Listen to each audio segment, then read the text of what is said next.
Morning सभी को बहुत नमस्कार। आई होप के सारे बच्चे बढ़िया हैं। शुभम, कुंदन, रोशनी, आवाज आ रही है भाई सही से?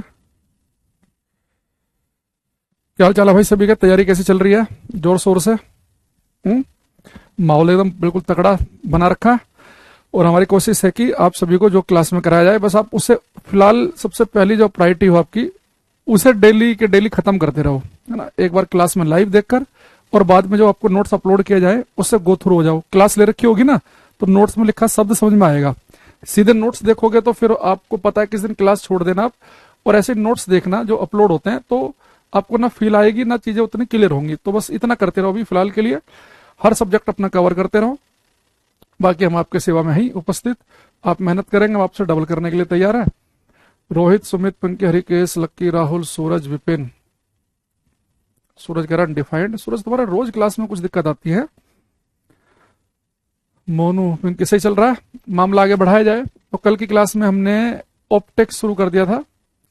विपिन कह रहे हैं जैसे आपको जय श्री राम। जय श्री राम भाई, जय श्री राम सभी को। हुसैन कह रहे हैं गुड मॉर्निंग। रोहित कुमार कुशवाहा, मृत, जय जगन्नाथ। सर, टेक्नीशियन 3 का साइंस सिलेबस में क्लास 10th लेवल लिखा है, तो ये चैप्टर इंपोर्टेंट तो रहेगा ना? हाँ, टेक 3 वालों के लिए तो इंपोर्टेंट है। जो टेक्नीशियन का ग्रेड 3 वाला भर रहे हैं ना, उनके लिए तो इंपोर्टेंट है। उसमें तो 10th तक की साइंस लिखा है, और 10th तक की साइंस में सबसे इंपोर्टेंट चैप्टर ही ऑप्टिक्स है। मैंने ग्रेड 1 वालों के लिए बोला था, ये जो ग्रेड 1 है उसके सिलेबस में ऑप्टिक्स नहीं लिखा है। ग्रेड 3 में तो 10th तक का पीसीबी है, फिजिक्स, केमिस्ट्री, बायो। तो 10th वालों के लिए तो वो जो जिन्होंने भर रखा है ना 10+ ITI ग्रेड 3 वाला, उनके लिए तो समझो कि ये चैप्टर की वेटेज ही सीधे 20-25% की है। ग्रुप डी वालों के लिए चैप्टर 20-25% का है ना। एलपी में जो सीबीटी 1 है उसमें उसके लिए भी काम का है। टेक्नीशियन के ग्रेड 1 में मैंने केवल मना किया था आपको, है ना। पीछे सभी क्लास कर ली। गणपति कह रहे हैं सर बियॉन्ड से थ्योरी क्या करे? जितना कराया बियॉन्ड से में उतना ही ज्यादा है, उससे ज्यादा की जरूरत नहीं है ना। वो मोर देन इनफ है, कम नहीं है वो, बल्कि समझो कि जितने की जरूरत है, मैं उसके पौने 2 गुना है पहले ही वो। उसमें और ज्यादा ज्ञान प्राप्त करने की आवश्यकता नहीं है। चलो अब शुरू करते हैं आज की क्लास हम। ये हमारे पास में प्लेन मिरर का हम जिक्र कर रहे थे क्लास के अंदर, और मैं मान के चल रहा हूं कि सब बच्चों ने कल की क्लास से लेकर आए हैं ना। जिन बच्चों का लेट एडमिशन हुआ है वो एक काम कर सकते हैं, अभी अगर वो हीट का या जो मैंने पीछे जो कराया उत्प्लावन बल वगैरह, बियॉन्ड फोर्स वाला, आर्किमिडीज प्रिंसिपल वगैरह, वो सब अभी आप छोड़ सकते हैं, उसे धीरे धीरे कवर कर लेना। कल की क्लास से नया चैप्टर स्टार्ट हुआ, उसमें हम पीछे कुछ भी यूज नहीं करेंगे, तो वहां से देखकर आप आ सकते हैं, ठीक है। तो 12th वाले भी भर सकते हैं क्या? टेक्नीशियन का फॉर्म नहीं। 12th में अगर आपने फिजिक्स और मैथ से किया तो केवल एक पोस्ट है जिसके लिए आप फॉर्म भर सकते हैं, बाकी 12th वालों के लिए नहीं है। 10+ ITI वालों के लिए है, और 12th में भी केवल एक पोस्ट है, वो भी फिजिक्स प्लस मैथ वालों के लिए है, ठीक है। चलो। अनिल, वीडियो क्लैरिटी नहीं है, आलोक कह रहे हैं। रिलेटिव डेंसिटी क्या है? रिलेटिव डेंसिटी है, समझो राकेश, अगर मैं आपसे कहूं कि भाई जैसे कि रिलेटिव डेंसिटी है, मैं बोल दूं आपसे कि मरकरी की 11, तो रिलेटिव डेंसिटी का मतलब होता है कि जब आप दो लिक्विड की डेंसिटी में कंपेयर कर रहे होते हैं, तो जनरली अगर आपको नहीं दिया हुआ है तो हम पानी की डेंसिटी से कंपेयर कर रहे होते हैं। यानी कि अगर मरकरी की रिलेटिव डेंसिटी, उसका सापेक्ष घनत्व 11 है, तो उसका मतलब है कि मरकरी जो है, पारा जो पानी के मुकाबले 11 गुना ज्यादा डेंस है, उसका घनत्व पानी के मुकाबले 11 गुना है। तो रिलेटिव का मतलब होता है कि जब आप पे दो चीजों में कंपैरिजन कर रहे होते हैं, तो किसी चीज की डेंसिटी को जब आप पानी की डेंसिटी से कंपेयर कर रहे होते हैं, तो उसे हम रिलेटिव डेंसिटी की जगह स्पेसिफिक ग्रेविटी भी कह देते हैं, सापेक्ष गुरुत्व ना, विशिष्ट गुरुत्व, सॉरी, स्पेसिफिक ग्रेविटी। तो रिलेटिव डेंसिटी होता है कि दो लिक्विड की डेंसिटी में कंपेयर करना, कि इसकी डेंसिटी से 3 गुना है, किससे 5 गुना है, तो दो की डेंसिटी में कंपेयर करना। अगर दूसरा लिक्विड नहीं दे रखा है तो फिर हम ऑटोमेटिकली मान लेते हैं कि हम पानी से कंपेयर कर रहे हैं। तो अगर मैं आपसे कह दूं कि एक द्रव का सापेक्ष घनत्व 15 है, तो इसका मतलब कि वो द्रव पानी के मुकाबले 15 गुना ज्यादा डेंस है, 15 गुना उसका घनत्व पानी के मुकाबले ज्यादा है, इसका ये मतलब है, ठीक है। समझ रहे बात को? सर बीएससी मैथ पास कोर्स वाले ग्रेड 1 का फॉर्म भर सकते हैं? फिजिक्स है उसमें? अगर बीएससी मैथ में अगर आपने फिजिक्स भी पढ़ा हुआ है, आपके मार्कशीट में फिजिक्स भी लिखा हुआ है ना, तो आप उसका फॉर्म भर सकते हैं, ठीक। Lekhraj, good morning. चलो चलें भाई, 5-6 मिनट खराब हो गए बिना एक भी शब्द पढ़े। तो हमारे पास में प्लेन मिरर है, यहाँ ध्यान से देखना। इसके ऊपर हमने प्रकाश की किरण डाली। ये जो रिलेटिव डेंसिटी स्पेसिफिक ग्रेविटी वाली बातें है ना, ये सारी की सारी जिक्र होंगी जब हम यूनिट्स और डायमेंशन पढ़ रहे होंगे, है ना, तब। ऑप्टिकल फाइबर क्या है, अरे भाई पढ़ लो भी, है ना। ऑप्टिकल फाइबर क्या है, TIR आएगा अपने आप पता चल जाएगा क्या है। तुम भाई ऐसे टॉपिक चल कुछ रहा है और बात कोई और कर रहे हो तुम। पहले तो यार मैं एक बार ना से फोन को करता हूँ साइलेंट, फालतू में बजे जा रहा है जब से।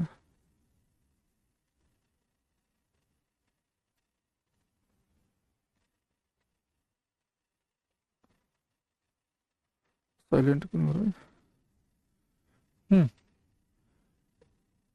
भाई ऑप्टिकल फाइबर आएगा TIR, पूर्णांतरिक परावर्तन पढ़ते समय ना, जो चीज अभी आई नहीं है, आएगी 3-4 क्लास के बाद आ जाएगा। ये रिफ्लेक्टेड रे है, परावर्तित किरण। ये हमारे पास में है नॉर्मल, अभिलंब, ठीक। ये एंगल है आई। आई और आर तो सेम होते हैं, अगर मैं यहाँ पर भी आई लिख लूं तो मेरे हिसाब से किसी बच्चे को आपत्ति नहीं होनी चाहिए। ये मिरर का नाम है हमारा M1 M2,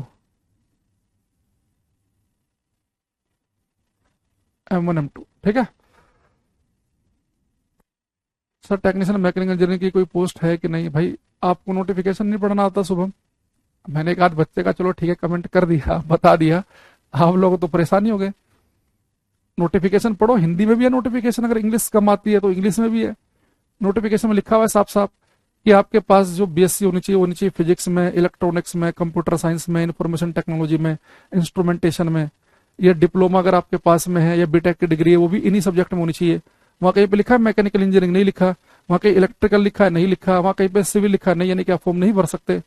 तो इतना तो हमें फॉर्म भरना, हमें नोटिफिकेशन पढ़ना आना चाहिए।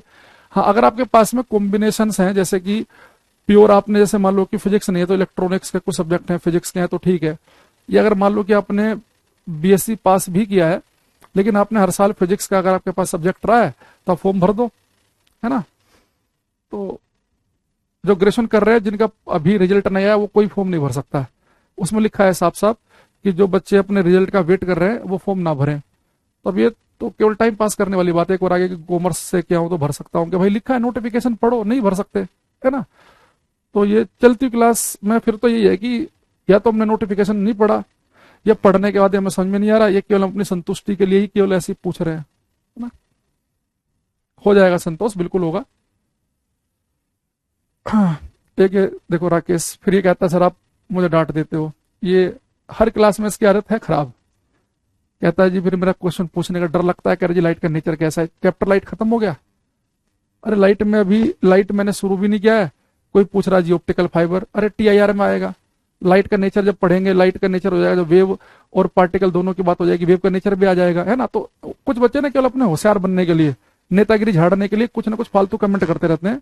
जो पढ़ाया जाए उसको पढ़ो, है ना, बिना मतलब में। हर क्लास में ना ज्यादा होशियार मत बनो, इस लेवल पे मत लेके जाओ टीचर को ना कि सच में भगा दे वो, केवल बात ही ना करे बिना मतलब में। अब यहां देखते हैं, यहां पे आते हैं बात पे।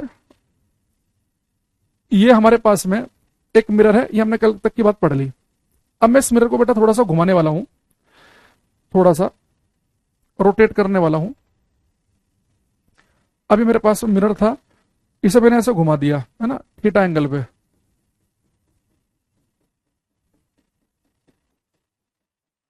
Theta angle. तो आप एक बात समझना कि ये पीले वाली लाइन जो बेटा पहले मिरर की सिचुएशन थी और मैंने इसे घुमा दिया, हरे वाली लाइन से दिखाया मैंने थीटा एंगल पे।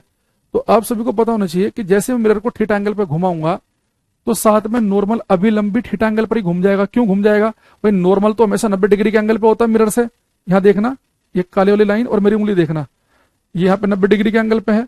तो जैसे मैं मिरर को थोड़ा सा घुमाऊंगा तो साथ में नॉर्मल भी घूम जाएगा, क्योंकि नॉर्मल को तो मिरर से 90 डिग्री पर ही बने रहना है। ये मान लो यहाँ पे मिरर ऐसा था, ये मिरर ऐसे है, ये 90 डिग्री का एंगल है। जब मैं इसे घुमा दूंगा मिरर को तो साथ में बेटा नॉर्मल भी वैसे घूम जाएगा, क्योंकि इससे नॉर्मल को तो 90 डिग्री के एंगल पर ही बने रहना है।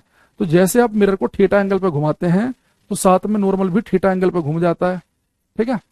तो ये नॉर्मल भी थीटा एंगल पे घूम जाएगा।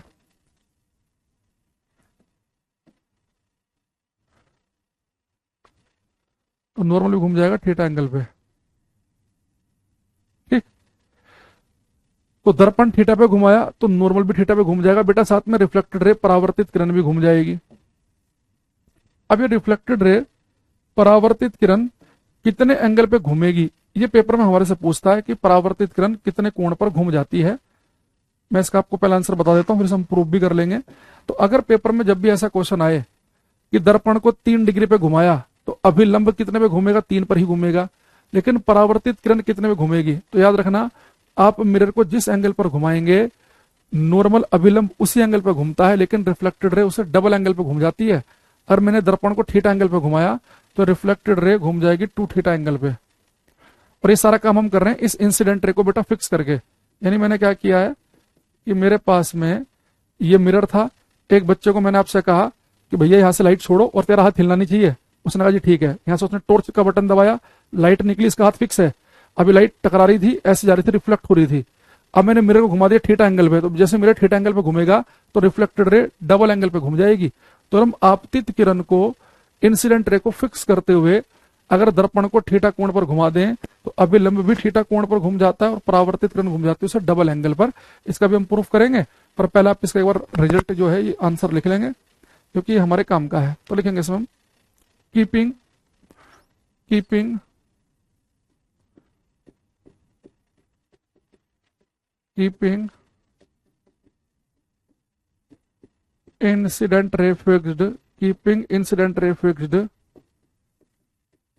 if mirror is rotated, if mirror is rotated by an angle theta, by an angle theta, comma the normal also rotates, the normal also rotates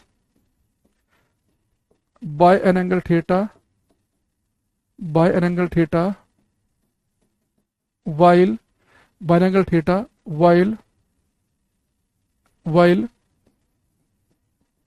reflected ray rotates, while reflected ray rotates by an angle 2 theta। Hindi में लिखेंगे यदि आपतित किरण को यदि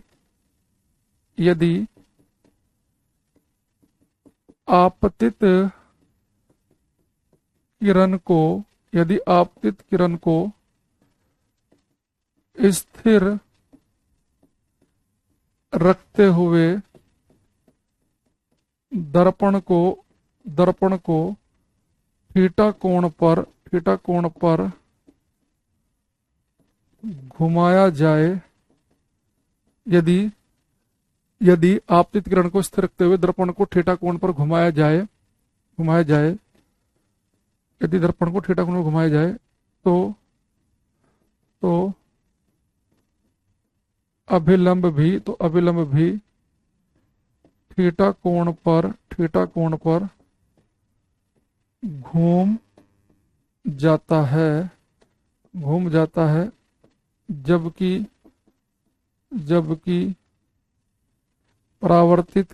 जबकि परावर्तित किरण 2 theta कोण पर घूमती है। यदि आपतित किरण को स्थिर रखते हुए दर्पण को थीटा कोण पर घुमाया जाए तो अभिलंब भी थीटा कोण पर घूम जाता है, जबकि परावर्तित किरण 2 थीटा कोण पर घूमती है। ठीक है, अब यहां पर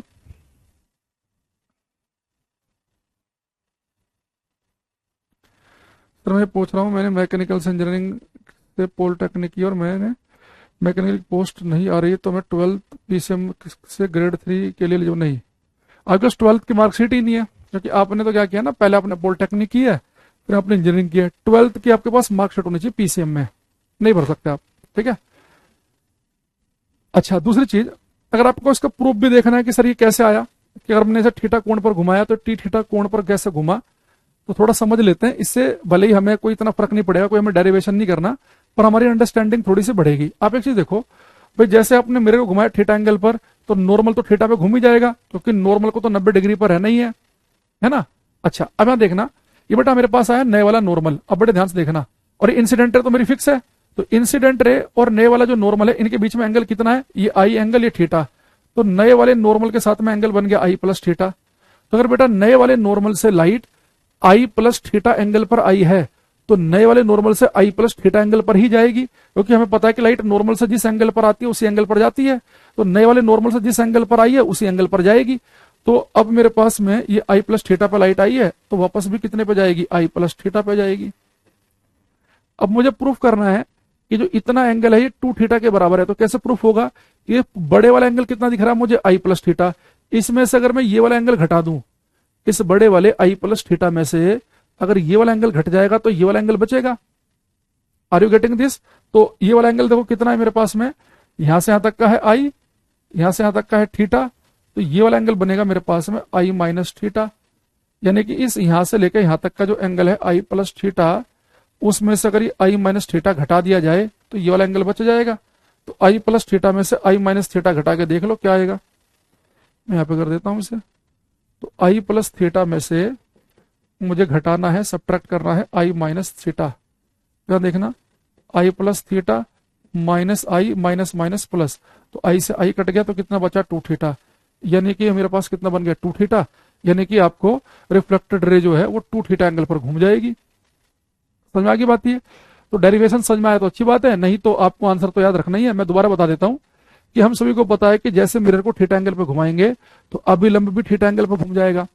ये रिफ्लेक्टेड रे कितने एंगल पे घूम जाएगी ये मुझे प्रूफ करना है, और मैंने आपको पहले आंसर बता दिया कि 2 थीटा पे घूमेगी, तो मैं प्रूफ करना है क्या है 2 थीटा पे ही घूमेगी।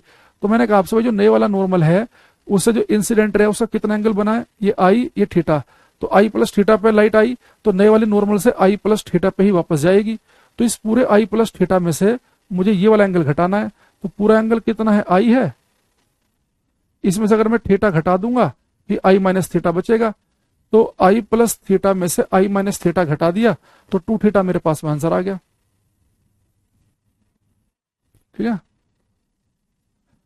12th की मार्कशीट है तो फिर भर दो, फिर क्या दिक्कत है, 12th की मार्कशीट में आपके पास होगा फिजिक्स और मैथ, फिर भर दो। ठीक है, चलो अब आगे बढ़ते हैं।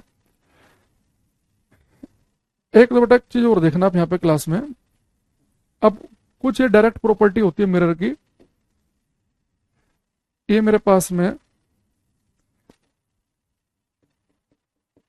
अगर 2 मिरर 90 डिग्री के एंगल पे हों तो एक डायरेक्ट प्रॉपर्टी देखो क्या बनती है। ये बेटा आपने एक इंसिडेंट रे ली, आपतित किरण, ये मान लो मिरर M1 है, ये M2 है, ये आपतित किरण आके टकराई इस मिरर पे, टकराने के बाद में रिफ्लेक्ट होगी, परावर्तित होगी, रिफ्लेक्टेड रे परावर्तित किरण, और ये फाइनली एक निकलेगी बाहर। जो फाइनली बाहर निकलती है ना उसे हम कहते हैं इमरजेंट रे, निर्गत किरण।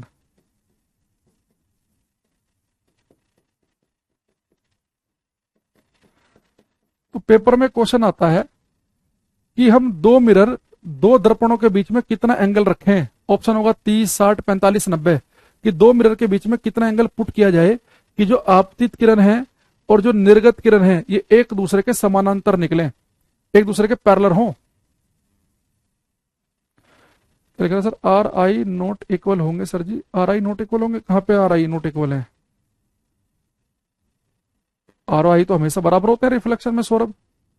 ये अगर पहले वाला नॉर्मल देख लो आप जो शुरुआत में था बिना मिरर घुमाए हुए, तो लाइट आई एंगल पर आई थी, तो मैंने कहा था आई पे जाएगी क्योंकि आई आर तो सेम ही होते हैं, यहाँ आई लिखा था यहाँ भी आई लिख दो। जब आपने मिरर को घुमा दिया थीटा एंगल पे तो नॉर्मल भी थीटा पे घूम गया, तो जो नए वाला नॉर्मल है उसे अगर लाइट आई प्लस थीटा पे आई है तो आई प्लस थीटा पे ही गई है। नॉर्मल से लाइट जिस एंगल पर आएगी उसी एंगल पर जाएगी, रिफ्लेक्शन में हमेशा वैलिड है ये। अच्छा अगर देखना कि पेपर में पूछता है कि 2 दर्पण के बीच में कितना कोण रखें कि आपतित किरण और निर्गत किरण एक दूसरे के समानांतर हो। तो 2 मिरर के बीच में अगर 90 डिग्री का एंगल होगा तो इंसिडेंट रे और आपकी इमरजेंट रे, आपतित किरण और निर्गत किरण एक दूसरे के पैरेलल समानांतर निकलती हैं। तो यहाँ पे लिखेंगे हम यदि यदि यदि 2 दर्पणों के बीच का कोण, यदि दो दर्पणों के बीच का कोण, यदि दो दर्पणों के बीच का कोण 90 डिग्री हो तो निर्गत किरण आपतित किरण के समांतर निकलती है। बेटा निर्गत किरण जो है आपतित किरण के समांतर होती है, और डायरेक्शन तो अलग होगी। इंसिडेंट रे आते समय इधर होगी, ये रिफ्लेक्ट हुई, ये इमर्जेंट रे है, लेकिन बिल्कुल कैसी है आपस में, पैरेलल, समानांतर। यहां पे लिखेंगे हम if angle between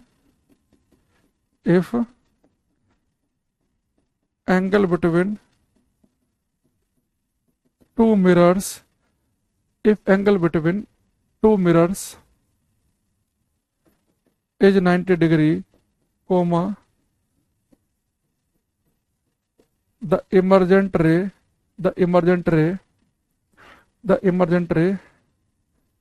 becomes parallel to incident ray। ठीक है, अगर दो दर्पणों के बीच में 90 डिग्री का एंगल हो तो बेटा निर्गत किरण जो होती है, इमर्जेंट रे जो होती है, वो इंसिडेंट रे आपतित किरण के समानांतर निकलती है। ये बात आपको ध्यान रखनी है। ये बात समझ पा रहे से बच्चे? अरे हाँ या ना?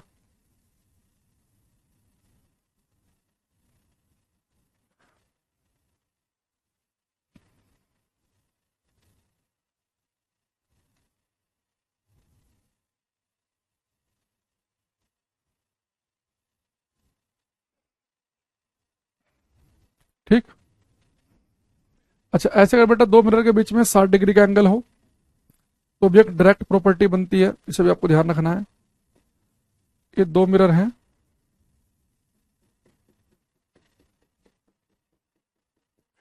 ये मिरर M1 मान लो, M2। ये पहले मैंने इधर वाले को M1 लिखा था ना, तो सेम ही कर लेते हैं। ये M1 ले लो, ये M2 ले लो। ठीक। अरे बेटा दो मिरर के बीच में 60 डिग्री का एंगल हो, 60 डिग्री का,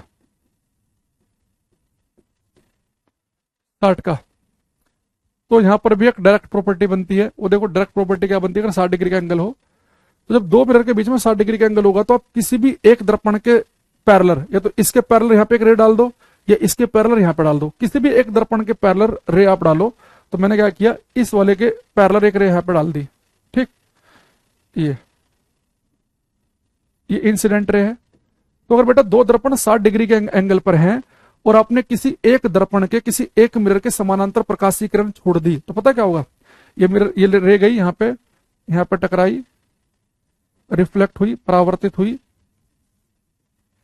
और ये फाइनली जब बाहर निकलेगी ना,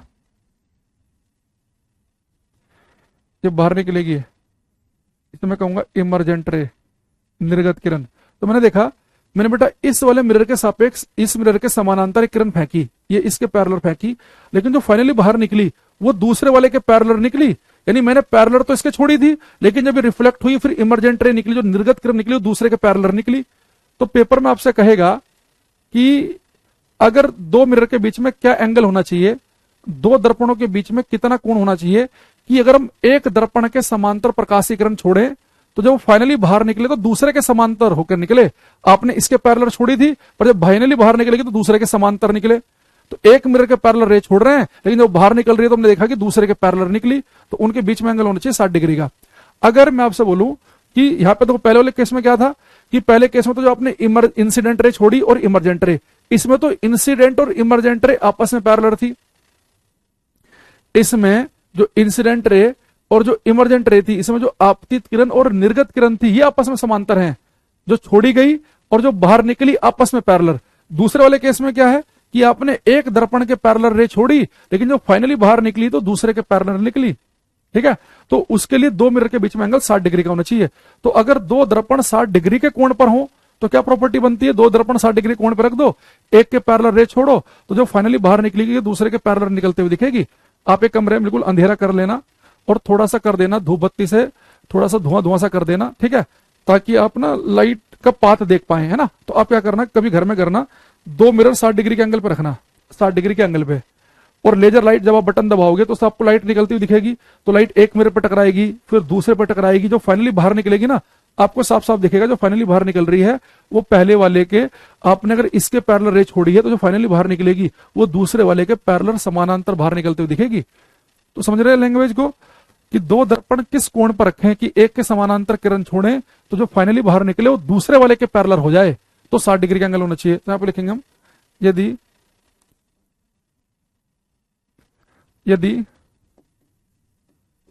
दो दर्पणों के बीच का कोण, यदि दो दर्पणों के बीच का कोण 60 डिग्री हो तथा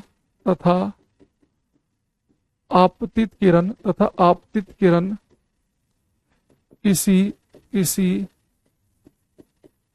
एक दर्पण के समांतर हो तो निर्गत किरण दूसरे दर्पण के समांतर निकलती है। यदि अगर दो दर्पण के बीच का कोण 60 डिग्री का है, दो मिरर 60 डिग्री के एंगल पे हैं, और रे जो है एक मिरर के पैरेलल छोड़ी तो जो फाइनली बाहर निकलेगी वो दूसरे के पैरेलल निकलेगी। ठीक है, तो हम लिखेंगे if angle between two mirrors, if angle between two mirrors is 60 degree and incident ray is parallel to one of the mirrors and incident ray is parallel to one of the mirrors, then emergent ray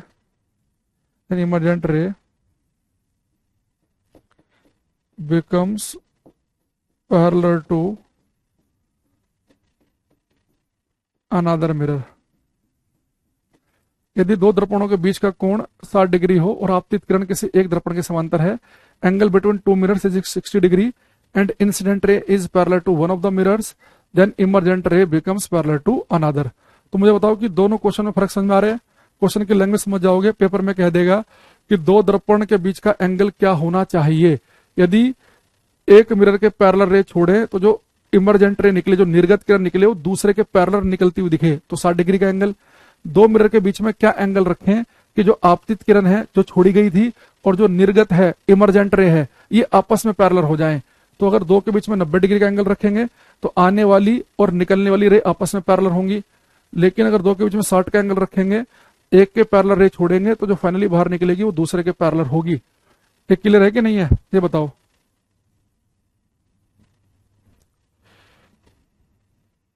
अरे है ना?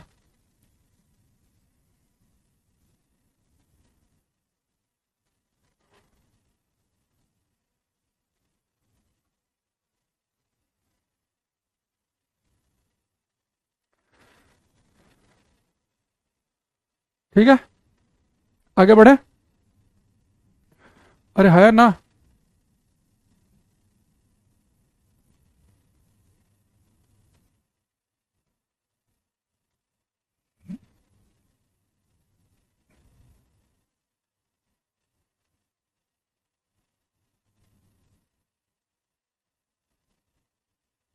ठीक, तो ये हमारे पास में कुछ mirror की कुछ, ठीक है। चलो अब यहां पर हम दो तरह के रिफ्लेक्शन पढ़ने वाले हैं क्लास में।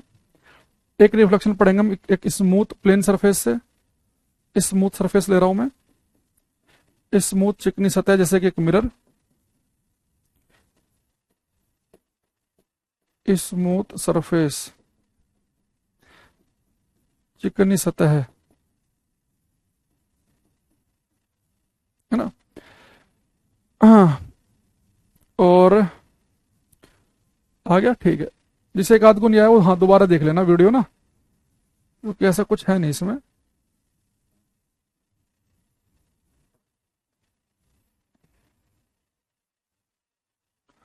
ये बेटा मेरे पास में एक रफ सरफेस है, खुदरी सतह,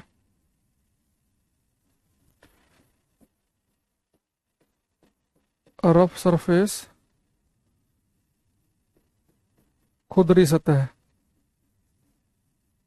ठीक, अब मैं इन दोनों के ऊपर प्रकाश की पैरेलल रे समानांतर किरणें डाल के देखता हूं, देखो क्या होगा।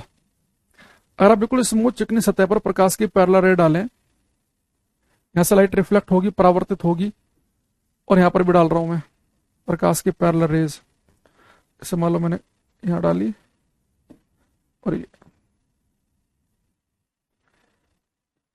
अब देखो होता क्या है, यहां बड़े ध्यान से समझना चीजों को। भाई जिस पॉइंट पर प्रकाश की किरण आके टकराती है, तो मैंने आपको बताया था कि वहां पे आप एक नॉर्मल अभिलंब खींच लो। तो नॉर्मल वो लाइन होती है जो सरफेस से 90 डिग्री का एंगल बनाए। यहां देखो, ये 90 डिग्री का एंगल बनाना बड़ा आसान है, आपको साफ साफ दिख रहा होगा। ये जो नॉर्मल है, ये 90 डिग्री का तो एंगल बना रहा है, ये है ना, 90 डिग्री का एंगल है ना। ऐसे यहां पर भी बना लो, देखो ये लाइन बिल्कुल साफ साफ दिख रही होगी, 90 डिग्री का एंगल बना रही है। तो अगर बिल्कुल स्मूथ सरफेस हो हमारे पास, चिकनी सतह हो, और उसके ऊपर हम प्रकाश की पैरेलल रे डालें, तो हम सभी को पता है कि भाई लाइट नॉर्मल से जिस एंगल पर टकराती है उसी एंगल पर वापस जाएगी। अगर आते समय लाइट नॉर्मल के इस तरफ है, तो जाते समय नॉर्मल के इस तरफ होगी। तो लाइट नॉर्मल से जिस एंगल पर आती है उसी एंगल पर जाती है। तो लाइट यहां पर टकराई और ऐसे निकल गई, ऐसे भी यहां पर भी ऐसे निकल गई। लाइट नॉर्मल से जिस एंगल पर आएगी उसी पे जाएगी, जिस एंगल पर आएगी उसी पे जाएगी। तो मैंने क्या देखा कि अगर मेरे पास प्लेन स्मूथ सरफेस हो और उसके ऊपर प्रकाश की पैरेलल रे डाली जाए, तो टकराने के बाद भी वो पैरेलल ही बनी हुई है। आते समय समानांतर थी, तो जाते समय भी समानांतर है। लेकिन अगर मेरे पास में रफ सरफेस हो, खुदरी सतह हो, यहाँ पे मामला थोड़ा सा बदल जाएगा। यहां देखना भाई, जिस पॉइंट पर प्रकाश की किरण टकराएगी वहां पे मुझे एक नॉर्मल खींचना है। तो मैं एक काम करता हूं, नॉर्मल खींचने के लिए छोटा सा एक हिस्सा बिल्कुल प्लेन ले लेता हूं, ताकि नॉर्मल खींचना आसान रहे। जहां पे लाइट आके टकराई वहां पे एक छोटा सा हिस्सा बिल्कुल मैंने ले लिया प्लेन। अब आपको पता है कि भाई नॉर्मल क्या होता है, सरफेस के 90 डिग्री के एंगल पे। तो यहाँ पे देखो, जब मैं यहाँ पे नॉर्मल बनाऊंगा तो कुछ ऐसे बनेगा। भाई नॉर्मल देखो ना, 90 डिग्री का एंगल बनना चाहिए, 90 का ही तो बन रहा है ये। तो यहाँ पे नॉर्मल ये हो गया। इस पॉइंट पर नॉर्मल लूंगा तो कुछ ऐसे आएगा, 90 डिग्री का एंगल बन रहा है सरफेस के साथ में, बिल्कुल ठीक है।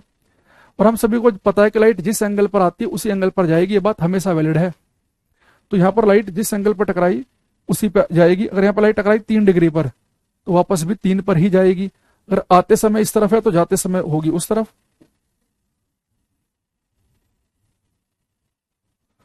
लाइट जिस एंगल पर आई है उसी एंगल पर चली गई, बहुत बढ़िया। अब यहां भी बेटा लाइट जिस एंगल पर आई है उसी पर जाएगी। आते समय नॉर्मल किस तरफ है तो जाते समय उस तरफ होगी।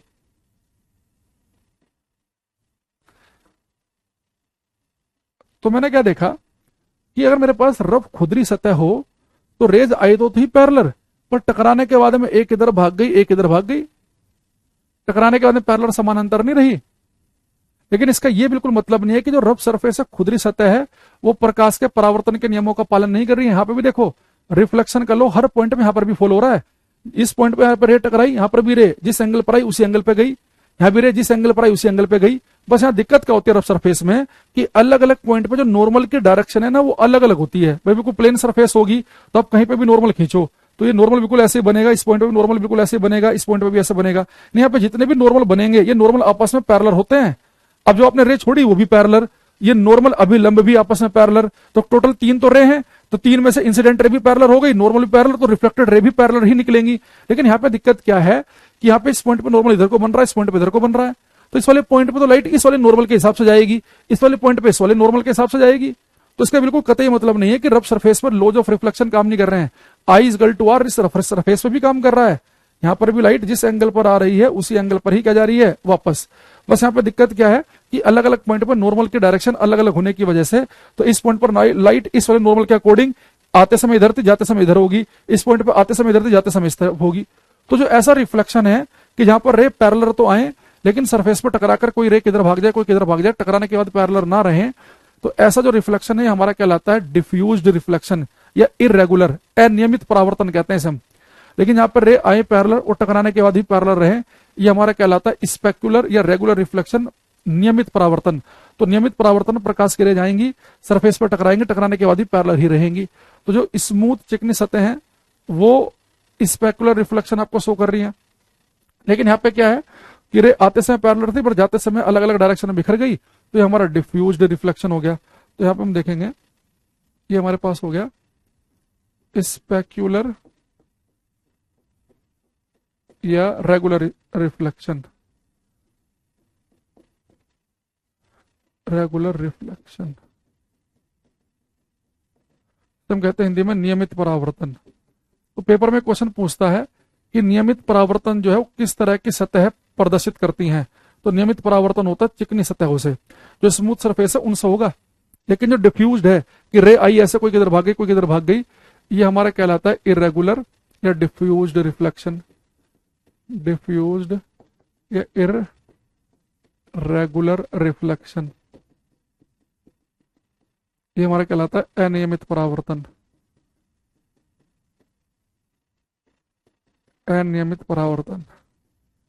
तो रे आते समय पैरेलल हैं पर जाते समय पैरेलल नहीं है। दूसरा, इस तरह की जो बेटा जो रफ सरफेस होगी ना, उसमें आपको इमेज अपना प्रतिबिंब नहीं दिख पाएगा। मैं मान लो कि कोई रफ सरफेस है, उस पर लाइट टकराई, अगर मान लो कि यहां पे मान लो कि आपकी आंख है,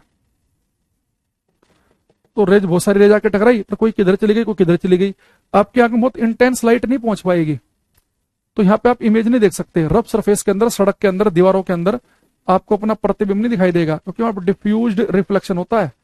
लेकिन यहाँ पे क्या होता है कि अगर एक साइड से लाइट आई और टकराने के बाद में पैरेलल ही जा रही है, तो यहाँ पे आपकी आंख में बहुत इंटेंस लाइट पहुंच सकती है, तो इसके अंदर आप अपनी इमेज, अपना प्रतिबिंब देख सकते हैं।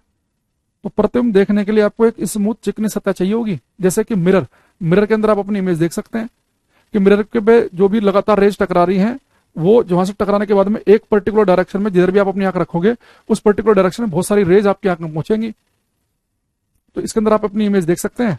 यह बहुत ही चिकनी सतह हो, कोई और पॉलिश्ड सरफेस हो, कई बार नहीं होता जो घरों में रेलिंग होती है वो बहुत ही पॉलिश्ड होती है, उसके अंदर भी आप देख सकते हैं। चम्मच बहुत ही नई स्पून है, पॉलिश्ड है, उसके अंदर भी आपको अपनी शक्ल दिख जाती है। तो जो स्मूथ सरफेस होते हैं उनके अंदर आप अपनी इमेज देख सकते हैं, लेकिन जो रफ सरफेस होती है, सड़क वगैरह, उसमें नहीं देख सकते। तो ऐसा कभी हो सकता है सर कि incident ray and reflected ray parallel हो। इंसिडेंट रे, रिफ्लेक्टेड रे, अगर एक ही मिरर लेंगे आप तो इंसिडेंट रे, रिफ्लेक्टेड रे, तो फिर तो पैरेलल कैसे बनेंगी। हाँ, अगर आप दो मिरर का कॉम्बिनेशन ले लें तो वहां पे कुछ इस तरीके की चीजें बन सकती हैं, जैसे कि जो इमरजेंट रे है, ये इस वाले मिरर के लिए तो रिफ्लेक्टेड ही है भाई, ये इंसिडेंट रे है, ये रिफ्लेक्टेड है। अगर मैं केवल इस वाले मिरर की बात करूं तो इस वाले के लिए इंसिडेंट रे होगी, रिफ्लेक्टेड हो गई, तो तब ऐसा हो सकता है ना। इस वाले में, सॉरी, इस वाले में ये इंसिडेंट रे है, ये रिफ्लेक्टेड है। अगर मैं इस वाले मिरर की बात करूं तो उसके लिए ये इंसिडेंट रे होगी, ये रिफ्लेक्टेड हो गई, तो एक में तो नहीं हो पाएगा। एक में तो कैसे होगा, एक में तो अगर बिल्कुल आप परपेंडिकुलर डालोगे तो लाइट जिस पाथ पे गई उसी पाथ पर वापस आ गई, या तो आप उसमें कह सकते हैं, है ना। जैसे परपेंडिकुलर वाला केस हमने कल पढ़ा था कि ये कि लाइट जो है अगर किसी मिरर पे बिल्कुल परपेंडिकुलर टकराए तो उसी पाथ पर लौट आएगी। तो ये भी एक तरीके से इनके बीच में 180 डिग्री का एंगल है ना, 180 डिग्री का। तो एंटी पैरेलल समझ लो, सेम ही डायरेक्शन में है ये, बस सेम ही लाइन पर है पर अपोजिट डायरेक्शन में। तो एक पर्टिकुलर केस में ऐसा हो सकता है।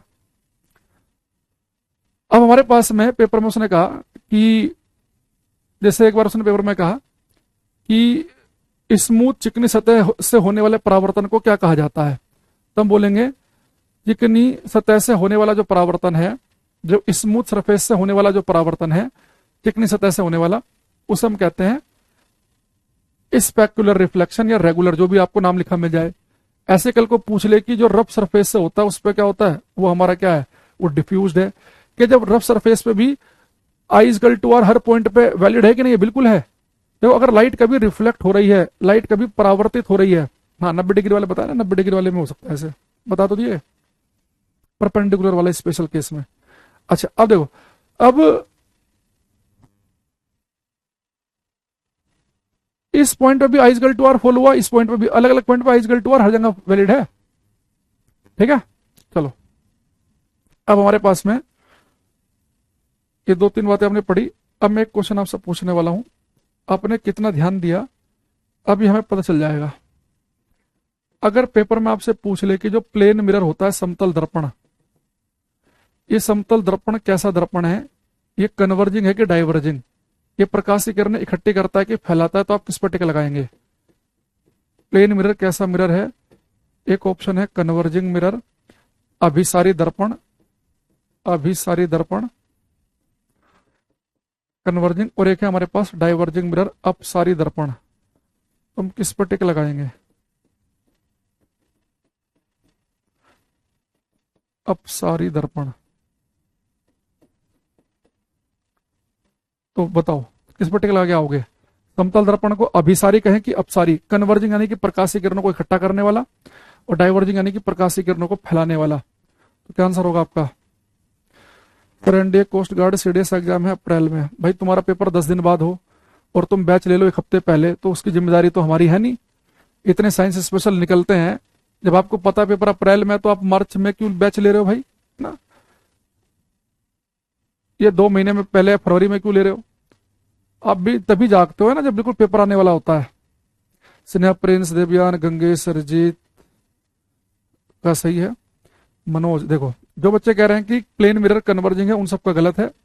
जो कह रहे हैं डाइवर्जिंग है, उनका भी गलत है। देखो प्लेन मिरर ना तो प्रकाश की किरण इकट्ठी करता ना फैलाता है। देखना, हमने स्मूथ चिकनी सतह में, स्मूथ चिकनी सतह में हमने क्या लिया था?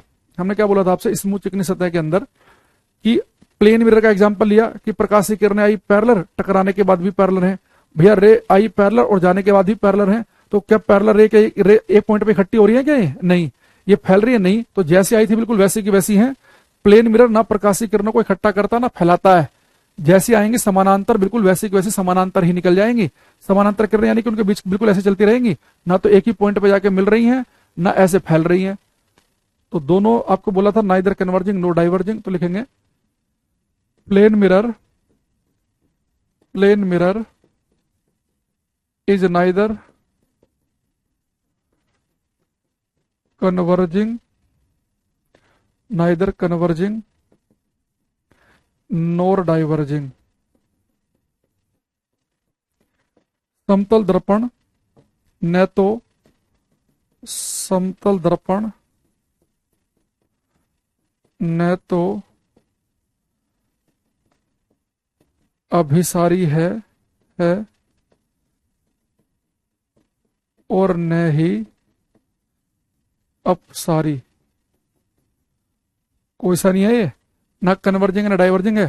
ठीक है, तो बोलेंगे नाइदर कन्वर्जिंग नो डाइवर्जिंग, ना प्रकाश की किरणें इकट्ठी करता है ना ही फैलाता है। ठीक, अब देखो, अब इस बात को हम ध्यान में रखते हुए कुछ सुंदर सुंदर पॉइंट लिखने वाले हैं प्लेन मिरर के बारे में, और सबको ध्यान रखने हैं, सारे के सारे काम के हैं।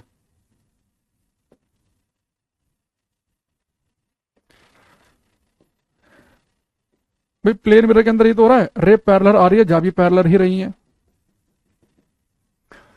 तो आप कहोगे सर पैरेलल रे तो कभी मिलती नहीं आपस में, ये तो कभी इकट्ठी नहीं होती। लेकिन अगर एक काम करो, आपने अगर कभी ध्यान दिया हो, ट्रेन की जो पटरियां होती हैं सर, अगर सनलाइट एक जगह ही टकरा गई तो रिफ्लेक्ट हो जाएंगी। फिर क्या होगा? ये पैरेलल रे है, गई किसी चीज पर टकराई तो रिफ्लेक्ट हो जाएंगी। रिफ्लेक्शन का लॉ फॉलो करते हुए उस सरफेस पे जिस एंगल पर टकराएंगे नॉर्मल से उसी एंगल पे वापस आ जाएंगी, या बिल्कुल परपेंडिकुलर टकराएंगे तो उसी पाथ पर वापस आ जाएंगी एमडी। अगर किसी सरफेस पर टकरा गई तो परावर्तन के नियमों का पालन करते हुए वापस आ जाएंगी, रिफ्लेक्शन के नियम का। ठीक है, अब यहां पे एक चीज देखना कि मैंने कहा कि रे पैरेलल गई और पैरेलल ही वापस आई। आप ट्रेन की पटरियों के बीच में अगर कभी खड़े होकर देखा हो आपने, तो आपने देखा हो कि ट्रेन की पटरियां पैरेलल होती हैं, कभी मिलती तो है नहीं ट्रेन की पटरी। लेकिन अगर आप बहुत दूर तक देखो, अगर बहुत खुली जगह हो, अगर आप बहुत दूर तक का देख पा रहे हो, तो ट्रेन की पटरी जा रही है जा रही है, मिलती नहीं है। पर कहीं बहुत दूर हमें लगता है एंड से में जाके से आपस में मिल रही हैं। ट्रेन की पटरियां मिलती नहीं है, पर मिलती हुई लगती हैं। अपीयर्स टू मीट, लगता है कि सब मिल सी रही हो, मिलती नहीं है, मिलती हुई लगती हैं। तो ऐसे ही जैसे प्रकाश की रे आई और रिफ्लेक्ट हो गई, परावर्तित हो गई। अब आपको पता बेटा कि पैरेलल रे कभी मिलती तो है नहीं, पर ये हमें कहीं बहुत दूर का मतलब है इन्फिनिटी, अनंत, यानी कहीं बहुत दूर अनंत पे हमें मिलती हुई लगेंगी।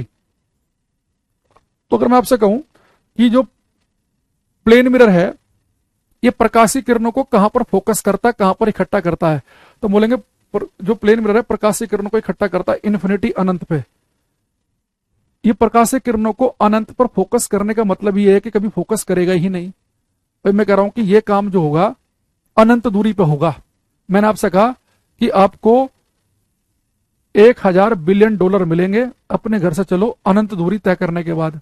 1000 बिलियन डॉलर रखे हुए, गारंटी मेरी है। आपने कहा जी ठीक है, आपने चलना शुरू कर दिया, है ना। आप मान लो कि चले गए 1000 किलोमीटर, आपने गुरुजी अभी तक तो मिले नहीं, मैं कहूंगा भाई अनंत आगे के और चलो। आप मान लो कि अंतरिक्ष में जा रहे हैं, स्पेसशिप में बैठ के, आप 50 लाख करोड़ किलोमीटर दूर चले गए, आपने कहा जी अभी भी नहीं मिले पैसे, तो मैं कहूँ भैया अनंत तो अभी आया नहीं, अनंत की कोई डेफिनेशन थोड़ी ना, और जाओ। आप चले गए 2000 करोड़ लाख किलोमीटर आगे, अभी भी नहीं मिला, तो इन्फिनिटी आ जाएगा क्या? मैं कहूँ भाई चलते रहो, अनंत जब आएगा तब देखेंगे। यानी अनंत पे कोई काम होने का कभी होगा ही नहीं। तो अगर मैं कहूँ कि प्लेन मिरर जो है प्रकाशीय किरणों को कहां पर फोकस करता है, तो मैं कहूंगा कि वो इन्फिनिटी फोकस करने वाला कभी फोकस करेगा ही नहीं। दूसरा, जो बेटा फोकस तक की दूरी होती है मिरर से, उसे हम कहते हैं फोकस डिस्टेंस या फोकल लेंथ। तो अगर फोकस अनंत पे है तो फोकस तक की दूरी भी कितनी होगी? अनंत होगी। तो अगर पेपर में क्वेश्चन आ जाए कि जो प्लेन मिरर है इसकी फोकस दूरी कितनी होती है, इसकी फोकस डिस्टेंस कितनी होती है, यानी जहां पे प्रकाशीय किरणों को फोकस कर रहा है वहां तक की दूरी मिरर से कितनी है? अनंत। भाई समतल दर्पण जो है, प्लेन मिरर जो है, प्रकाशीय किरणों को अनंत पर फोकस करता है। अनंत पर फोकस करने का मतलब यह है कि अनंत से दर्पण की दूरी निकालेंगे वो भी तो अनंत ही आएगी। तो समतल दर्पण का फोकस भी अनंत पे होता है, इसकी फोकस दूरी भी कहां होती है? अनंत पे। तो यहां पे लिखेंगे हम first point, focus of plane mirror, focus of plane mirror is at infinity, therefore its focal length या फोकस डिस्टेंस लिख लो, therefore its focus distance is also infinite। Hindi में लिखेंगे समतल दर्पण का फोकस अनंत पर होता है, समतल दर्पण का फोकस, समतल दर्पण का फोकस अनंत पर होता है, इसलिए इसकी फोकस दूरी भी अनंत होती है। समतल दर्पण का फोकस अनंत पर होता है, इसलिए इसकी फोकस दूरी भी अनंत होती है ना। इसी चीज को मैं थोड़ा शॉर्टकट में इधर साइड में भी लिखता रहूंगा कि समतल दर्पण का जो फोकस है वो अनंत पे है, तो फोकस तक की जो दूरी है वो भी क्या है? इसकी अनंत। ठीक। तीसरा आप मुझे बताएंगे कि जो समतल दर्पण है इसकी त्रिज्या कितनी है?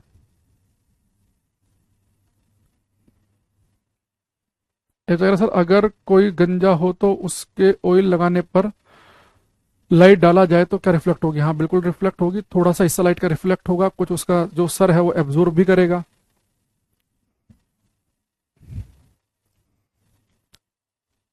तो समतल दर्पण की अगर आपसे त्रिज्या पूछी जाए, रेडियस, तो आप क्या बताएंगे?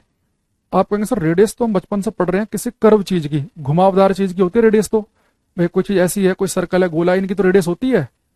और आप रेडियस किसकी पूछ रहे हैं? आप रेडियस पूछ रहे हैं सर प्लेन मिरर की, बिल्कुल फ्लैट। अब देखो बेटा रेडियस क्या होती है? सेंटर से लेके सरकमफ्रांस, परिधि तक की दूरी होती है रेडियस। इसकी रेडियस मान लो ये है आर, और इसका सेंटर यहां बनेगा और इसकी रेडियस बनेगी ये आर डैश बोल दो इसे।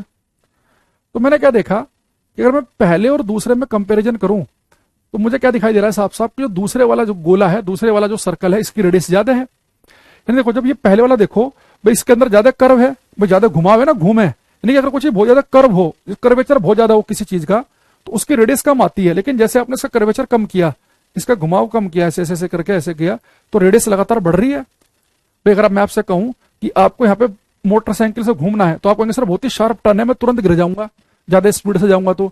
लेकिन अगर आप देखो यहां से यहां तक देखो तो बहुत ज्यादा आपको शार्प टर्न नहीं दिख रहा है ना। इस पर गाड़ी को चलाना आसान है। यानी कि जैसे आपने कर्वेचर को कम किया, आपने जैसे कि इसके घूम को कम किया, कर्व को कम किया, तो रेडियस बढ़ गई। यानी जैसे जैसे आप कर्वेचर कम करते हैं, बहुत ही ज्यादा कर्व चीज होती है तो रेडियस बहुत ही कम होती है, कर्वेचर कम करते रेडियस बढ़ती रहती है, बढ़ती रहती है, बढ़ती रहती है। अगर मैं कर्वेचर कम करते करते खत्म करके बिल्कुल प्लेन ही कर दूं तो रेडियस बढ़ते बढ़ते बढ़ते बढ़ते इन्फिनाइट अनंत हो जाती है। तो जो प्लेन मिरर है, जो समतल दर्पण है, इसकी जो वक्रता त्रिज्या है, इसकी जो रेडियस है वो अनंत होती है, क्योंकि इसके अंदर कर्वेचर है ही नहीं। तो कर्वेचर को अगर हम कम करते करते करते करते किसी चीज को बिल्कुल फ्लैट ही कर दें तो रेडियस बढ़ते बढ़ते अनंत हो जाती है। जितना कोई चीज कर्व होगी, जितना ज्यादा शार्प टर्न होगा, उसकी रेडियस होगी कम। थोड़ा कर्वेचर कम करो तो रेडियस देखो बढ़ जाएगी, थोड़ा और कर्वेचर कम करो रेडियस और ज्यादा बढ़ जाएगी, और कम करो रेडियस और ज्यादा बढ़ जाएगी। तो ऐसे में कर्वेचर कम करते करते बिल्कुल खत्म ही कर दूं तो रेडियस बढ़ते बढ़ते अनंत हो जाएगी। ठीक है, अब आप देखेंगे इस चीज को, लिखेंगे आप हम radius of curvature, radius of curvature of plane mirror is infinite. Radius of curvature of plane mirror is infinite. Is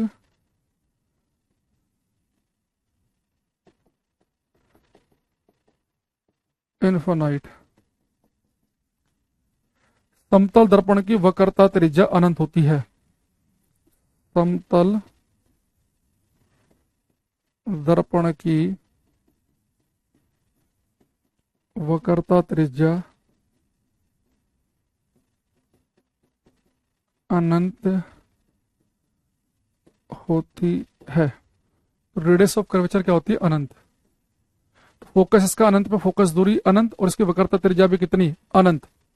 ठीक है, आएगा स्रोत आगे आएगा, सारी चीजें ना। अभी रिफ्लेक्शन चल रहा है, पहले रिफ्लेक्शन समझो। तो बेटा हमारे पास में तीन चीज आई यहां पर कि फोकस इसका अनंत पे है, फोकस तक की दूरी भी फिर अनंत। भाई फोकस ही अनंत पे है, फिर फोकस तक की दूरी भी कितनी आएगी? अनंत।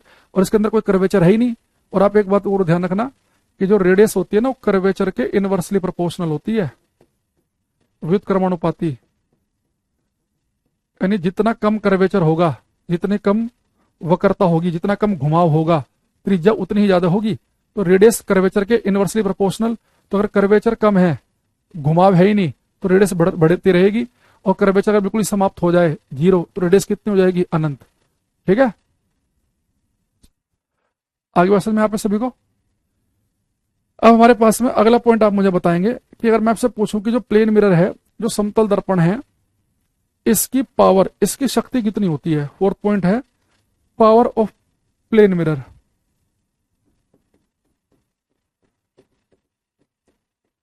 पावर ऑफ प्लेन मिरर, समतल दर्पण की शक्ति।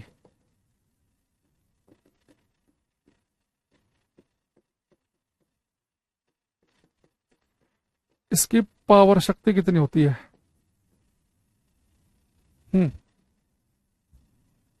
बताओ। अरे सारे पॉइंट याद करते रहना साथ साथ मेरे। फोकस अनंत पे, फोकस तक की दूरी अनंत है, वक्रता त्रिज्या यानी कोई वो भी अनंत है। यानी कि ये जिस चीजों के अंदर बिल्कुल फ्लैट चीजें होती हैं, प्लेन चीजें होती हैं, उनकी त्रिज्या अनंत होती है।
जितने बच्चों का जीरो लिखा है उन सबका बिल्कुल सही। देखो बेटा, जो प्लेन मिरर है, इसकी पावर जो होती है, इसकी शक्ति जो होती है जीरो। तो पहले हम समझते हैं कि पावर का मतलब क्या होता है किसी मिरर की। पावर ऑफ ए मिरर, यानी आपको पहले से आंसर पता है, इसका अच्छी बात है। दर्पण की शक्ति। देखो, किसी मिरर की पावर का मतलब ये होता है कि वो दर्पण जो है वो प्रकाशित किरणों को कितना अच्छा इकट्ठा कर सकता है, ये कितना अच्छा फैला सकता है, उसकी क्या कहलाती है बेटा? पावर, है ना। अब जो प्लेन मिरर है, प्लेन मिरर जो है ये ना तो प्रकाशीय किरणों को इकट्ठा करता ना ही फैलाता। अगर इसके ऊपर प्रकाशीय किरणें समानांतर आई, टकराने के बाद भी समांतर है, तो ये किरणों को कोई एक पॉइंट पे इकट्ठा थोड़े ना कर रहा है, एक पॉइंट पे जाके मिला दे रहा है, या फैला थोड़े ना दे रहा है कि टकराती किरणें दूर दूर भाग जाएं। भाई आते समय जैसी थी जाते समय वैसी है, इसके अंदर कोई पावर ही नहीं है। इन किरणों के साथ कोई छेड़खानी कर ही नहीं पाया, ये जैसी आई थी वैसी वैसी चली गई, इस पर टक्कर मार के। बेचारे में कोई दम ही नहीं है। भाई आपको कोई आके एक थप्पड़ मार के जाए, कुछ तो करोगे आप। अगर आप कुछ नहीं कर पा रहे हैं कि आपके अंदर कोई पावर ही नहीं है, ना शारीरिक पावर है ना कोई वैसे पैसे की पावर है। आपने कहा भाई साहब मार के चला गया, कोई बात नहीं, गरीब आदमी कमजोर आदमी क्या करे। तो ऐसे समझो गरीब कमजोर है, इसकी पावर जीरो है कि रे आएंगे टक्कर मार के जैसी आई थी बिल्कुल वैसी गई, हल्का सा भी कुछ नहीं कर पाया ये, कि हल्का सा भी इकट्ठा कर पाया हो, दूर कर पाया हो। तो पावर का मतलब होता है the ability of a mirror to converge और डाइवर्ज द लाइट रेज। किसी दर्पण की यह क्षमता कि वो प्रकाशीय किरणों को कितना अच्छा अभिसरित कर पाए, या कितना अच्छा अपसरित कर पाए, कितना अच्छा अभिसरित यानी इकट्ठा कर पाए, अपसरित यानी कि फैला पाए, वो उसकी पावर कहलाती है। तो ना तो ये अभिसरित कर सकता है, इकट्ठा कर सकता है, ना ही अपसरित फैला सकता है, ना कन्वर्ज कर सकता है, ना ही डाइवर्ज कर सकता है। तो लिखेंगे पावर की डेफिनेशन, द एबिलिटी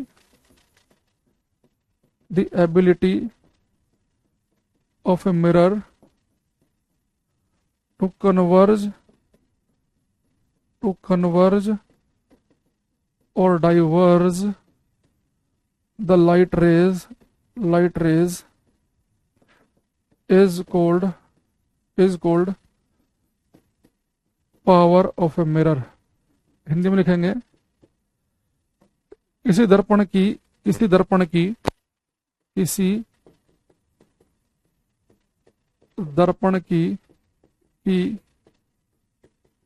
प्रकाश की किरणों को अभिसरित यानी इकट्ठा करना, अभिसरित या अपसरित करने की क्षमता उसकी शक्ति कहलाती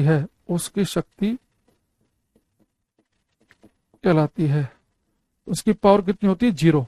पावर की यूनिट होती है डायोप्टर। तो आप चाहो तो लिख सकते हैं इसकी पावर कितनी है? 0 डायोप्टर। उसकी पावर 0 डायोप्टर होगी। ठीक है, तो यहाँ पे एक पॉइंट और ऐड कर लेते हैं हम। तो फोर्थ पॉइंट क्या है? पावर कितनी है इसकी? 0। तो सबसे पहले देखो यहाँ पे एक एक शब्द में समझना। अगर मैं आपसे कहूं कि जो प्लेन मिरर है इसका फोकस कहां पे होता है? अनंत पे। इसका फोकस का मतलब यह कि प्रकाशीय किरणों को कहां पर इकट्ठा करेगा, कहां पर फोकस कर देगा, कहां पे सारी किरणें मिला देगा। तो प्रकाशीय किरणों को फोकस करता है अनंत पे। इसका मतलब प्रकाशीय किरणें फोकस अनंत पे। प्रकाशीय किरणों को अनंत पे फोकस करने का मतलब कभी फोकस करेगा ही नहीं, क्योंकि अनंत कभी आएगा ही नहीं, तो प्रकाशीय किरणें कभी फोकस से कर ही नहीं पाएगा। तो इसका जो फोकस है वो अनंत पे है, और फोकस तक की दूरी कहलाती है फोकस दूरी। तो इसकी फोकस दूरी कितनी है? अनंत ही होगी। जब फोकस अनंत पे है तो फोकस तक की दूरी भी अनंत है। इसकी वक्रता त्रिज्या कितनी? अनंत, क्योंकि बिल्कुल फ्लैट चीज होती है प्लेन, उनकी त्रिज्या होती है अनंत। और एक मैंने कहा कि इसकी पावर कितनी है? 0।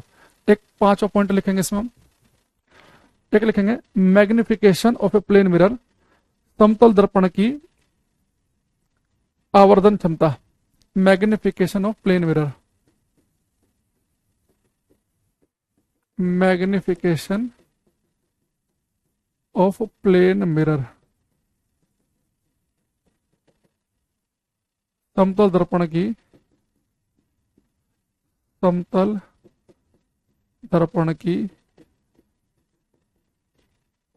आवर्धन क्षमता, इसकी मैग्निफिकेशन।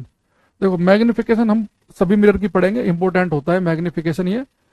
तो समतल दर्पण की मैग्निफिकेशन को लिखते हैं हम m से, और इसकी वैल्यू होती है +1। इसका मतलब क्या है ये थोड़ा सा आपको आगे चल के समझ में आएगा। तो अभी फिलहाल के लिए हम सारे पॉइंट एक साथ लिख रहे हैं, तो आप इसकी जो मैग्निफिकेशन है वो लिख लेंगे +1। इसका मतलब मैं आपको बताऊंगा अभी क्या है। ठीक है, थोड़ा सा मैं अभी हल्का सा आइडिया दे देता हूं ताकि आप कंफ्यूज ना हो। इसकी आवर्धन क्षमता +1 का मतलब ये होता है जब भी आवर्धन प्लस दिखे ना, इसका मतलब कि इसकी जो इमेज बनाएगा वो सीधी इमेज बनाएगा। भाई घर में जो हमारे प्लेन मिरर है, समतल दर्पण जो है, इसके सामने जब आप जाके खड़े होते हैं, सर की जगह सर दिखता है, पैर की जगह पैर, इमेज सीधी बन रही है। और 1 का मतलब यहाँ पे ये कि इमेज जो बनेगी वो कितनी मैग्नीफाई होगी, कितने गुना बड़ी बनेगी। 1 गुना यानी कि जितने बड़े आप हैं उतनी बड़ी इमेज बनेगी। तो अभी के लिए आप ये समझो कि समतल दर्पण जो है प्लस का मतलब है कि सीधी इमेज बनाता है, और 1 का मतलब है कि सेम साइज की इमेज बनाता है। बाकी हम इसे डिटेल में भी समझेंगे। ठीक है, तो ये इसके ऊपर हम 10-15 मिनट लगाएंगे अच्छे से, तो इसकी मैग्निफिकेशन लिखेंगे हम +1। तो सब बच्चे काम करेंगे। ये जो मैंने यहाँ पे 5 पॉइंट लिखे, जो इतनी देर जो मैंने लगाई है, मैं अगर चाहता तो इन 5 पॉइंट को डायरेक्ट भी लिखवा सकता था। अगर आप लूसेंट से पढ़ें तो 5 पॉइंट आप क्या करते, 2 मिनट में पढ़ लेते, पर इनकी फील आना भी जरूरी है, वरना फिर अच्छी चीजों में फंस जाओगे। वन लाइनर आएगा तो कर लोगे, ठीक है। आफ्टर रिफ्लेक्शन क्या क्या चेंज है लाइट का? आफ्टर रिफ्लेक्शन कुछ चेंज नहीं होता। लाइट जिस एंगल पर गई उसी एंगल पर जाएगी। लाइट की जो कलर फ्रीक्वेंसी है वही कलर फ्रीक्वेंसी होगा, है ना। लाइट जितनी स्पीड से आएगी उतनी स्पीड से आएगी, कुछ चेंज नहीं होता लाइट का ना रिफ्लेक्शन में। इंटेंसिटी थोड़ी बहुत चेंज हो सकती है अगर लाइट केवल रिफ्लेक्ट नहीं हो रही है, थोड़ा बहुत दूसरे मीडियम में भी जा रही है। तो रिफ्लेक्शन के समय में जब लाइट रिफ्लेक्ट करती है तो यहाँ पे कुछ चेंज नहीं होता। जैसे मान लो कि यहाँ पे लाइट गई, ऐसे रिफ्लेक्शन जो है, अगर हम यहाँ बनाए रिफ्लेक्शन, ये हमारे पास लाइट है, ये इंसिडेंट रे है, ये रिफ्लेक्टेड रे, आपतित किरण, ये परावर्तित किरण। तो इंसिडेंट रे जो रिफ्लेक्टेड रे होती है ना, ये भाई एक ही मीडियम में तो है। अगर ये हवा में गई थी लाइट, टकराने के बाद में हवा में ही जा रही है, तो लाइट की जो प्रॉपर्टी है चेंज होती है, वो चेंज होती है मीडियम बदलने पर। अगर मान लो लाइट यहाँ पे जा रही है, इंसिडेंट रे की स्पीड अगर v है आपतित किरण की, तो रिफ्लेक्टेड रे की स्पीड भी v होगी, स्पीड में कोई चेंज नहीं आएगा, है ना। दूसरा, जैसे इसकी जो फ्रीक्वेंसी है वही फ्रीक्वेंसी इसकी भी होगी, जो आवृत्ति इसकी है वही इसकी होगी, जो तरंग धैर्य इसकी वही तरंग धैर्य इसकी भी होगी। ये सब कुछ तो रहेगा सेम। इंटेंसिटी में फर्क पड़ सकता है अगर मान लो ऐसा हो कि जब लाइट रिफ्लेक्ट कर रही है, जैसे मान लो तो मिरर है, ठीक है, यहाँ पे तो लगभग लगभग सारी रिफ्लेक्ट कर जाएगी। तो बहुत सारे सरफेस ऐसे हैं कि जब लाइट वहां पर टकरा कर रिफ्लेक्ट होती है तो थोड़ी बहुत दूसरे मीडियम में भी जाती है, तो उसकी इंटेंसिटी, उसकी तीव्रता में फर्क आ सकता है। जैसे मान लो कि आपने बल्ब जलाया तो लाइट गई, जो टकरा के वापस आई तो उतनी ही चमक, उतनी इंटेंस ना हो, उतनी ही तीव्रता ना हो जितनी की इंसिडेंट की थी, क्योंकि अगर वो दूसरे मीडियम में भी जा सकती है। तो कई बार ऐसा नहीं होता कि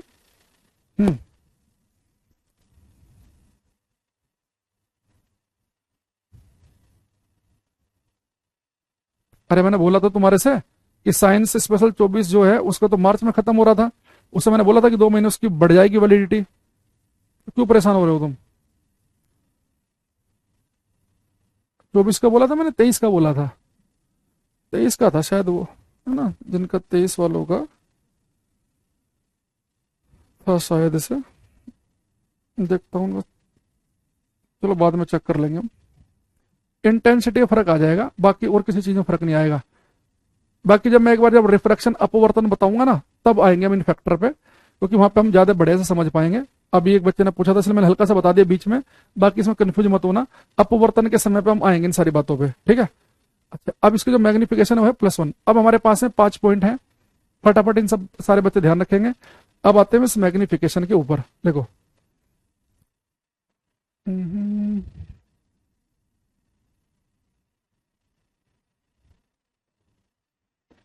ये हमारे पास में एक काम करते हैं, चलो फिर आज जल्दीबाजी में गड़बड़ ना हो जाए, फटाफट तब तक ना कुछ क्वेश्चन इसके ही कर लेते हैं।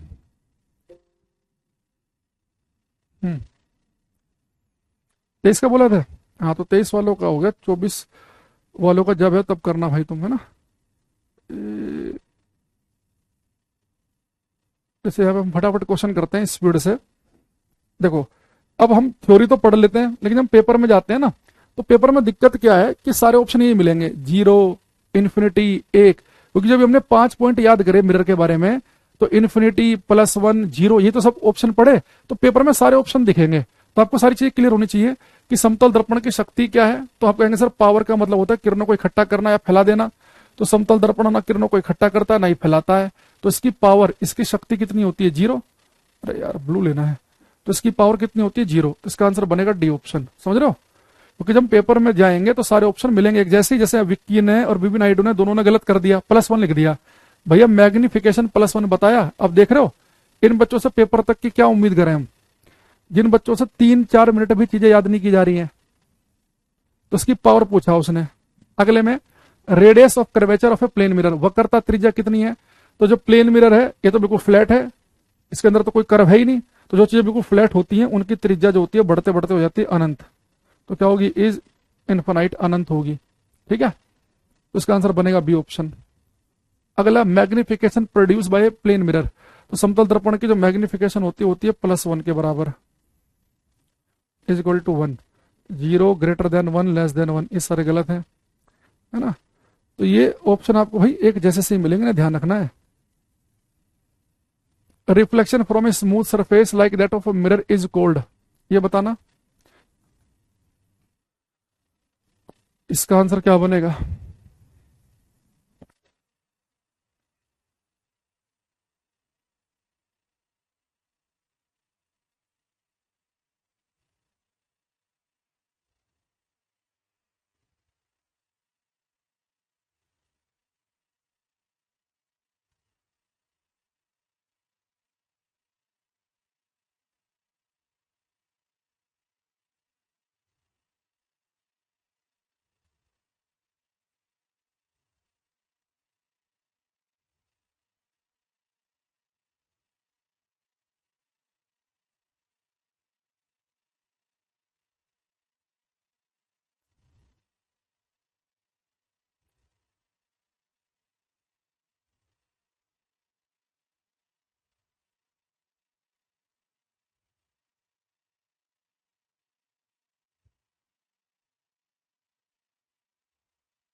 हम्म, उसमें क्या लिखा?